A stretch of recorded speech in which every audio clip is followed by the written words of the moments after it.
সিনেমাটিতে হাজার বছর আগের সময় দেখানো হয়, যেখানে পারস্যের বাদশার থেকে জিন তার দ্বিতীয় ইচ্ছেটি জানতে চায়। বাদশা কিছুটা চিন্তা করার পর জানায়, তুমি কি এমন কোনো জাদু দেখাতে পারবে যেটা দেখে পুরো পৃথিবীর মানুষ অবাক হয়ে যাবে? এটা শুনে জিন বলে, এটা এমন কি কঠিন কাজ, আমি এটা করে দেখাবো। পারস্যের বাদশার এই ইচ্ছা প্রকাশ করার পরে পুরো পারস্যে হইচই শুরু হয়ে যায়। সব লোকেরা নিজে থেকে পাথরে পরিণত হয়ে যেতে থাকে, আর কিছু লোক অদ্ভুত সব জীবে পরিবর্তন হয়ে যেতে থাকে, আর কিছু লোকেদের অদ্ভুত সব রোগ হয়ে যাওয়ার কারণে তারা মারা যায়।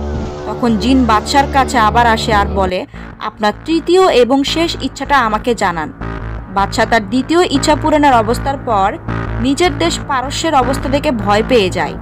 এজন্য বাদশার তৃতীয় ইচ্ছেটি এটাই হবে যে নিজের দেশ পারস্য আবার ঠিক হয়ে যাক। বাদশা তার এই ইচ্ছা পূরণের কথা বলতেই যাবে, এমন সময় সেখানে একজন ম্যাজিশিয়ান চলে আসে আর তাকে এই ইচ্ছা পূরণের কথা বলতে বারণ করে দেয়। সে বলে, আপনি যদি তৃতীয় ইচ্ছাটা বলে ফেলেন তাহলে পৃথিবী আর নরকের মাঝে রাস্তা খুলে যাবে, যার কারণে একটা নতুন পৃথিবীর সৃষ্টি হবে আর আমাদের পৃথিবী শেষ হয়ে যাবে।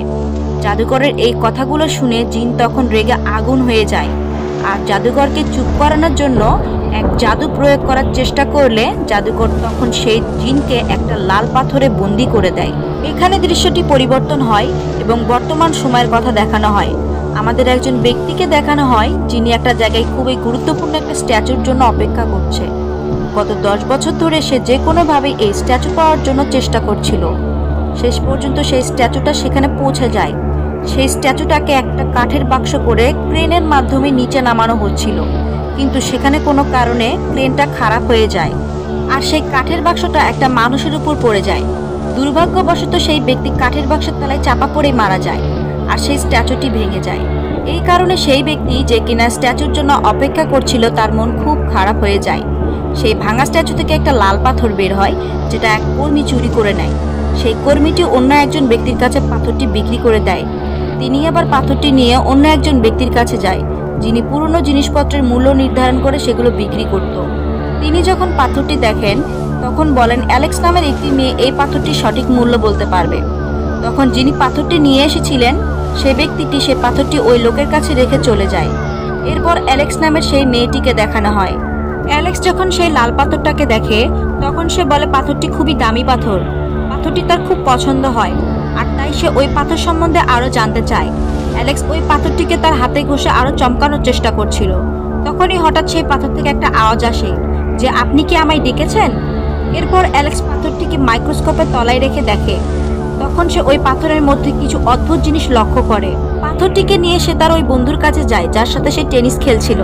তার বন্ধু অ্যালেক্সকে বলে যে, আমি পরে পাথরটিকে পরীক্ষা করে তোমায় বলবো।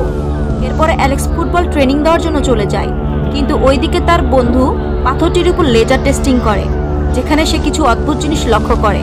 আর হঠাৎ সেই মেশিন কাজ করা বন্ধ করে দেয়, আর এই কারণে খুব বড় একটা বিস্ফোরণ হয় এবং তার সেই বন্ধু ওই বিস্ফোরণের ফলে দূরে ছিটকে গিয়ে পড়ে যায়। সে খুব সাংঘাতিকভাবে আহত হয়ে যায়, আর এই বিস্ফোরণের ফলে পাথরটিও পুরোপুরি ভেঙে যায়। তার বন্ধু যন্ত্রণায় চিৎকার করতে থাকে, আর তখনই একটি অদ্ভুত রকমের জীব তার কাছে আসে। সেই অদ্ভুত জীব অ্যালেক্সের বন্ধুকে জিজ্ঞাসা করে যে, তোমার কি খুব বেশি যন্ত্রণা হচ্ছে? তখন অ্যালেক্সের বন্ধু বলে, হ্যাঁ। তখন সেই জীব তার বন্ধুকে বলে যে, তুমি আমাকে বলো যে আমার যন্ত্রণা দূর করে দাও। তাই অ্যালেক্সের বন্ধু বলে যে, আমার যন্ত্রণা দূর করে দাও। তখন সেই অদ্ভুত জীব তাকে বলে যে, ঠিক আছে, তোমার মনের ইচ্ছা পূরণ হবে। এরপরে অ্যালেক্সের বন্ধু মারা যায়। এরপর সেই জীবটি দাঁড়িয়ে পড়ে আর একজন মানুষের মতো হওয়ার চেষ্টা করে, কিন্তু তার মুখ তখনও খুব ভয়ঙ্কর ছিল। জীবটি সেখানে পড়ে থাকা ওই ভাঙা পাথরটি কুড়িয়ে নেয় আর সেখান থেকে চলে যায়।